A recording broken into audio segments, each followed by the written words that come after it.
அல்ஹம்துலில்லாஹி ரப்பில் ஆலமீன். அல்லாஹும்ம ஸல்லி அலா சய்யிதினா முஹம்மதி வ அலா ஆலி சய்யிதினா முஹம்மதி வ பாரிக் வ ஸல்லிம் அலைஹி. கணியத்திற்குரிய சகோதர சகோதரிகளே, நம்முடைய தோழர்களில் சிலர் தர்காவுக்கு சென்று அவுலியாக்களிடம் கேட்பது, அவர்களிடம் கோரிக்கை வைப்பது என்பது ஏன் அல்லாஹ்விடம் மட்டும்தானே கேட்க வேண்டும்?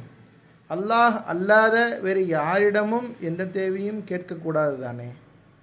குர்ஆனிலே அல்லாஹ் தஆலா சொல்லும் பொழுது, இய்யாக நஅபுது வ இய்யாக நஸ்தஈன், யா அல்லாஹ், இய்யாக உன்னையே நஅபுது வணங்குகிறோம், வ இய்யாக நஸ்தஈன் உன்னிடமே நாங்கள் உதவி தேடுகிறோம் என்று நாம் அல்லாஹ்விடத்திலே குறைந்தது ஒரு நாளைக்கு 5 வக்துகளாவது போய் அல்லாஹ்விடத்திலே சரணடைந்து நம்மை ஒப்பு கொடுத்து அல்லாஹ்விடத்திலே இந்த வார்த்தையை சொல்கிறோம். ஈயாக்க நஅபுது உன்னையே வணங்குகிறோம், வையாக்க நஸ்தாயின் உன்னிடமே நாங்கள் உதவி தேடுகிறோம் அப்படின்னு சொல்லி அல்லாஹ்ட்ட நம்ம கேட்குறோம்.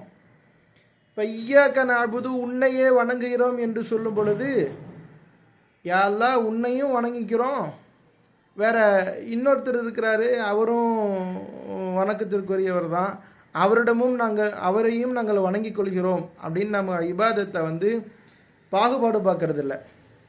அல்லாஹ் மட்டும்தான் வணக்கத்திற்குரியன், அவன் அல்லாத வேறு யாரும் எந்த வகையிலும் வணக்கத்திற்குரியவர்களாக ஆகவே முடியாது அப்படிங்கிற அந்த விஷயத்தை நம்ம ஒத்துக்கிறோம். அதே வடிவில் தானே இய்யாக நஸ்தஈன் அப்படிங்கிறதும் இருக்குது. யா அல்லாஹ் உன்னிடத்தில் மட்டுமே நாங்கள் உதவி தேடுகிறோம் அப்படிங்கிறதும் இருக்குது.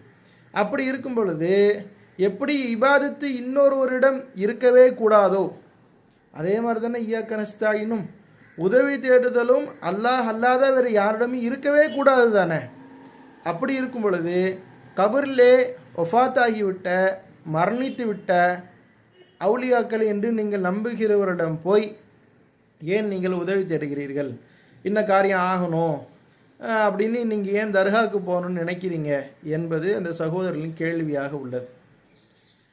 இப்போது இதுக்கான பதில் நம்ம வேறு வீடியோக்களில் பார்ப்போம். இந்த இய்யாக நஅபுது வ இய்யாக நஸ்தஈனை வச்சு ஒரு கேள்வி கேட்குறாங்களே, அந்த கேள்விக்கான பதில் இய்யாக நஅபுது வ இய்யாக நஸ்தஈன்லேயே இருக்குது. இய்யாக நஅபுது வ இய்யாக நஸ்தஈன் இபாதத்து இன்னொரு ஆளுக்கு தரக்கூடாது அப்படின்னு சொன்னால், இய்யாக நஸ்தஈன் உதவி தேடுதலும் இன்னொருடம் இருக்கக்கூடாது தானே என்பது கேள்வியாக இருந்தால், இப்போ இய்யாக நஸ்தஈன் யாரிடமும் உதவி தேடக்கூடாது, யாரையும் அல்லாஹ் அல்லாத வேறு யாரையும் வணங்கவும் கூடாது அப்படிங்கிற பட்சத்தில் இய்யாக நஸ்தஈனில் யாரிடத்திலும் தானே உதவி தேடக்கூடாது. உயிரோடு இருக்கிறவங்கள்ட்ட போய் எங்களுடைய மர்க்கஸுக்காக வேண்டி நாங்கள் தௌஹீத் ஜமாத் சார்பாக பள்ளிவாசல் கட்டுறோம், எங்களுடைய அமைப்பு சார்பாக, இயக்கம் சார்பாக நாங்கள் பள்ளிவாசல் கட்டுறோம், அதுக்காக நீங்கள் டொனேஷன் கொடுங்க, நீங்கள் உங்களுடைய உதவியை தாராளமாக வாரி வழங்குங்கள் அப்படின்னு கேட்கக்கூடாது தானே?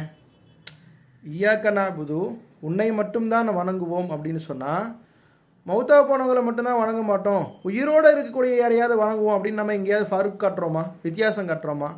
அல்லாஹ் மட்டும்தான், அல்லாஹ் அல்லாத வேறு யாரையும் அறவே எப்பொழுதும் எந்த காரணம் கொண்டும் வணங்கவே மாட்டோம். அவர் உயிரோடு இருந்தவராக இருந்தாலும் சரி, இறந்து போனவராக இருந்தாலும் சரி. அப்படிங்கிறதுல இபாதத்தில் எப்படி 2 வித்தியாசம் நம்ம காட்டுறதே இல்லையோ, அல்லாஹ் மட்டும்தான் அப்படின்னு நம்ம எப்படி ஸ்ட்ராங்காக நிற்கிறோமோ அதே மாதிரி தானே இய்யாக நஸ்தஈன்லையும் இருக்கணும்.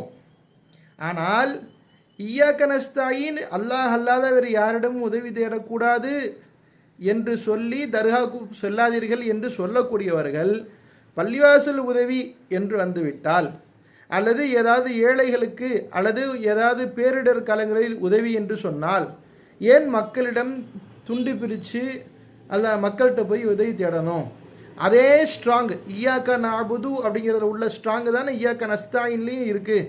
அங்கே எப்படி உயிரோடு இருக்கிறவங்கள வணங்க மாட்டோம், மௌத்தா போனாலும் வணங்க மாட்டோம், அல்லாஹ் மட்டும்தான் வணங்குறோம்னு சொல்கிறோமோ, அதே மாதிரி தானே இய்யாக நஸ்தஈனும், யா அல்லாஹ் உன்னிடம் மட்டும்தான் நாங்கள் உதவி தேடுவோம், உன்னை அல்லாத வேறு யாரிடமும் உதவி தேட மாட்டோம், அவர் உயிரோடு இருப்பவராக இருந்தாலும் சரி, மௌத்தா போனவராக இருந்தாலும் சரி அப்படிங்கிறதான் நிற்கணும். தர்காவுக்கு போகிறவன் இய்யாக நஸ்தஈனுக்கு மாறு செய்கிறான்னு சொன்னால் இப்போ உயிரோடு இருக்கவங்கள்ட்ட போய் பள்ளிவாசலுக்கு நிதி கேட்குறதும், பேரிடர்காரங்களை உதவி தேடிய மக்கள்கிட்ட போய் கேட்குறதும், உயிரோடு இருக்கவங்கள்ட்ட கேட்குறதும் இய்யாக்க நஸ்தாயினுக்கு மாற்றம் தானே. அப்போ இதில் எங்கே தௌஹீது இருக்குது என்ற கேள்வியை சிந்தித்தால் பதில் கிடைக்கக்கூடும். இன்ஷா அல்லாஹ் விரைவில் நாம் அதற்கான பதிலையும் பார்ப்போம். அஸ்ஸலாமு அலைக்கும் வரஹ்மத்துல்லாஹி வபரகாத்துஹு.